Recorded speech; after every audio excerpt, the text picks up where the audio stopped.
Fala, gente amiga, tudo bom? Eu sou Carlos Lose e hoje nós vamos começar uma nova rodada de discussões. Depois da série Picard, né, a gente vai agora continuar, né, a conversar aqui sobre Jornada nas Estrelas, né, e a ideia agora é fazer vídeos curtos, assim, de cerca de 5 minutos, sobre personagens do universo de Star Trek, né. A gente vai falar brevemente, né, vamos dar só algumas pinceladas, não vamos fazer nada aqui muito aprofundado, tá? Até porque existe o site Memory Alpha para você fazer uma pesquisa mais aprofundada sobre o universo de Star Trek, né? Mas vamos falar um pouquinho de alguns personagens que marcaram, né, toda a franquia, né? E como a série Picard terminou recentemente, né, vamos começar justamente com Jean-Luc Picard, né? Jean-Luc Picard, né, que é conhecido, né, como o capitão da Enterprise D, né, da NCC 1701D, né? Depois ele foi o capitão da NCC 1701E, né? Mas ele é um personagem que assim que apareceu em TNG, no primeiro dia, né, no primeiro episódio de TNG, no episódio piloto, né, a comparação com o James T. Kirk já foi inevitável, né?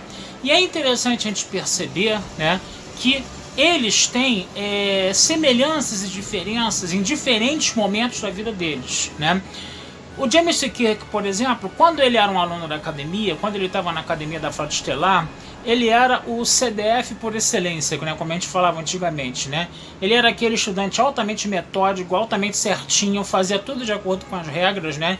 E ele vai se tornar justamente um cara mais impetuoso, né? Aquele paradigma, né, do macho alfa, né, que muita gente às vezes fala, né, comenta sobre ele, né? Ele vai ser aquele cara mais impetuoso quando ele vira, né, um capitão de uma nave estelar, né, da Enterprise no caso, né? Já o Jean-Luc Picard, ele teve uma característica, foi justamente o inverso. Enquanto ele era aluno da Academia da Frota Estelar, ele era extremamente indisciplinado. Tanto que o zelador, né, da Academia da Frota Estelar, o Butby, né, aquele senhorzinho lá que cuidava do jardim, coisa e tal, né, ele é que vai começar a ajudar o Picard a trilhar um caminho um pouco mais maduro, né?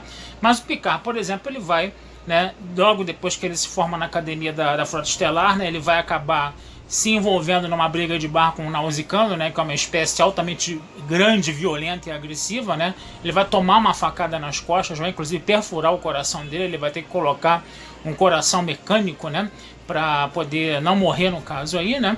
E ele vai se tornar um capitão de frota estelar, né, que é justamente o inverso, né? Se ele era muito indisciplinado como aluno da Frota Estelar, ele vai ser um cara extremamente disciplinado como capitão da Frota Estelar. Ele vai tentar resolver tudo sempre pela diplomacia, né? Ele vai tentar sempre raciocinar sobre as coisas, sobre as querelas, coisa e tal. Ele sempre tenta buscar o caminho da paz para resolver os problemas, né?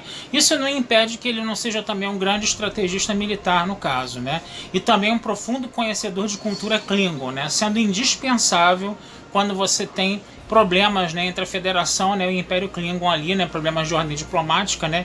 Ele é o cara, vamos dizer assim, mais indicado para resolver esses problemas, né?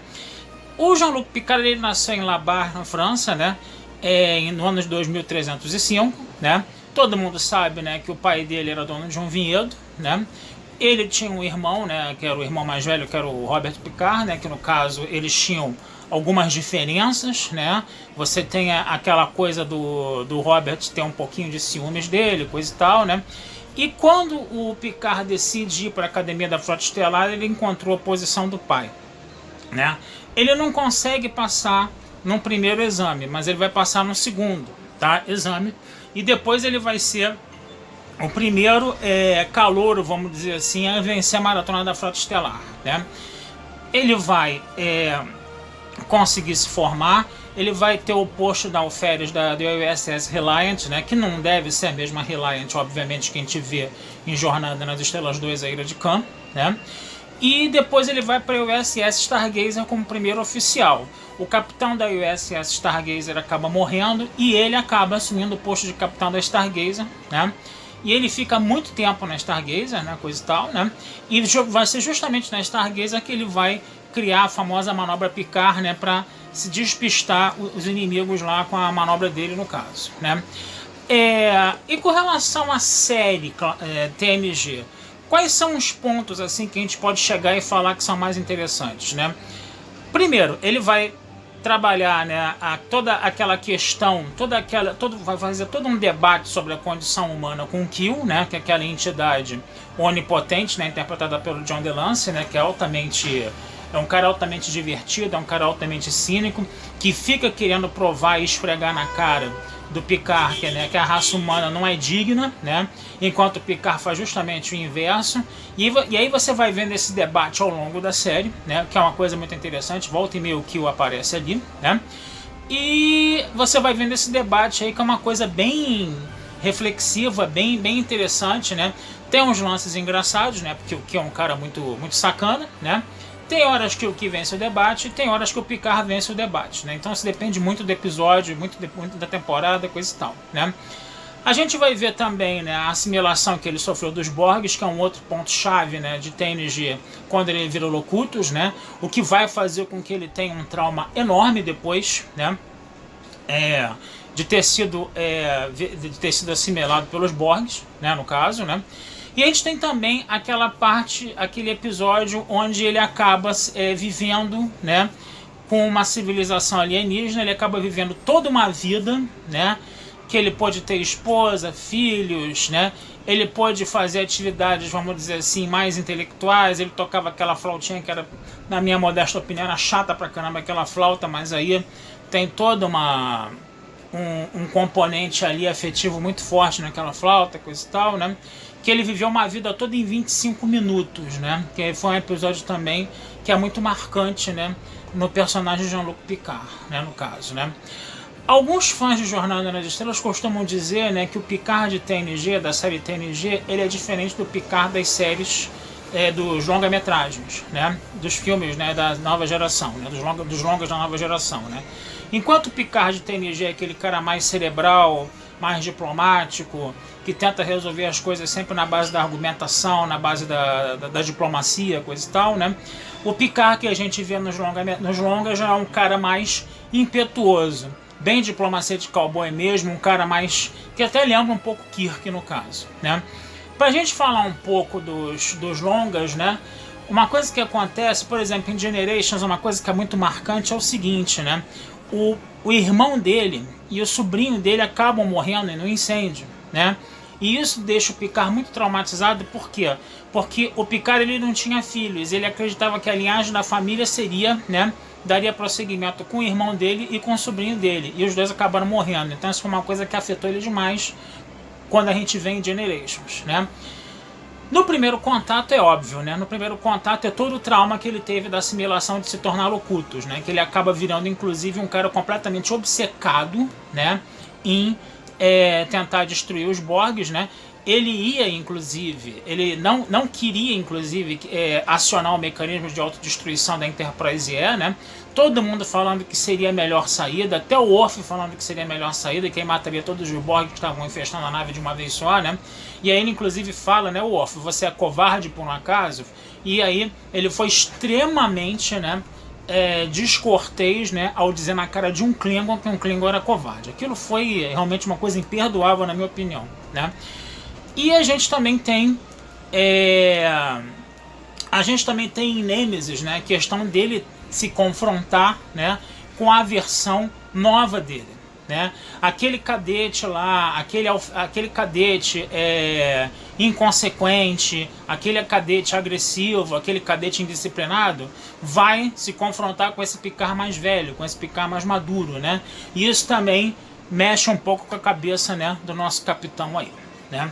Então é interessante a gente ver essas coisas todas. Quais são as influências de Picard? As influências de Picard, né, seria um cientista francês chamado Auguste Picard, que inventou os submarinos para fazerem mergulhos em grandes profundidades, né? A influência também seria o Jacques Cousteau, daí a nacionalidade francesa também, assim como Auguste Picard também era francês, né? E a influência também seria um personagem chamado Horatio Hornblower, né? Que a gente pode ver no filme O Falcão dos Mares, né, que é interpretado pelo Gregory Peck, que é um capitão de um navio da marinha inglesa, um cara todo certinho, todo metódico, coisa e tal, né? Então essas seriam as influências, né? O que a gente pode falar mais, né? Porque o vídeo até já se estendeu mais do que 5 minutos. O que a gente pode falar mais rapidamente, né? O Picard, ele o Patrick Stewart, no caso, né, ele foi escolhido, né, pelo Gene Roddenberry, né, e pelos produtores da série, depois do Gene Roddenberry ser convencido de se colocar um capitão careca, né. O Roddenberry, no primeiro momento, não quis isso, né. E aí foi interessante a gente ver esse tipo de coisa. O Patrick Stewart até botou uma perucazinha lá, né, pra ver se melhorava. Aí o Roddenberry, quando vê a peruca, falou: essa peruca tá horrível, vai ser careca mesmo, não tem problema, né, coisa e tal, né. O Patrick Stewart também ele falou que gosta, né, do personagem do Picard, né, porque foi uma coisa que meio que imortalizou, né, o Picard, né, meio que imortalizou o Patrick Stewart, e até a coisa, né, dele ser um ator shakespeariano, dele fazer peças de Shakespeare no teatro, né, e ele perceber, né, a presença, né, desses fãs trekkers, né, indo nas peças de Shakespeare para ele. Então foi interessante você ver essa ligação, né, que teve entre o Picard, Shakespeare e Jornada nas Estrelas, né. Sem falar também que ele sempre foi um ator muito sério nos papéis que ele fazia, né. A gente sabe, né, do que se fala por aí, que a primeira temporada de Nova Geração foi um caos total em termos de produção, em termos de organização de estúdio, coisa e tal. O pessoal não levava muito a sério aquela série de televisão, porque era uma série de televisão de ficção científica lá, onde você pintava as pessoas de azul, colocava a orelha pontuda. Então tinha esse rançozinho, né? E isso na primeira temporada de Jornada nas Estrelas TNG, né? O interessante é que mesmo com todo esse caos que estava vendo ali e essa coisa do trabalho não está sendo muito levado a sério, o Patrick Stewart ele investiu no personagem dele. Ele trabalhou como um verdadeiro profissional e colocou, né, começou a montar o Picard, né, dizendo que vai chegar uma hora que o Picard e o Stewart meio que se confundem um pouco, né? Embora o Stewart não seja tão metódico quanto o Picard, né? Então são essas coisas assim mais ou menos que tem para falar. Tem muito mais coisa para falar, tá? A página do Memória Alpha sobre o Jean-Luc Picard tem um texto enorme, gigantesco. Tem muito mais coisas lá. Sugiro que vocês deem um pulinho na Memória Alpha e botem lá Jean-Luc Picard para vocês poderem analisar um pouco mais isso, tá? Mas essa é a pincelada geral, tá? Que a gente pode falar, né, desse personagem aí, tá? Vou ficando por aqui, desejando vida longa e próspera para todos, né? Numa outra oportunidade, eu trago um outro personagem de Jornada nas Estrelas para vocês, tá? Abração, fui!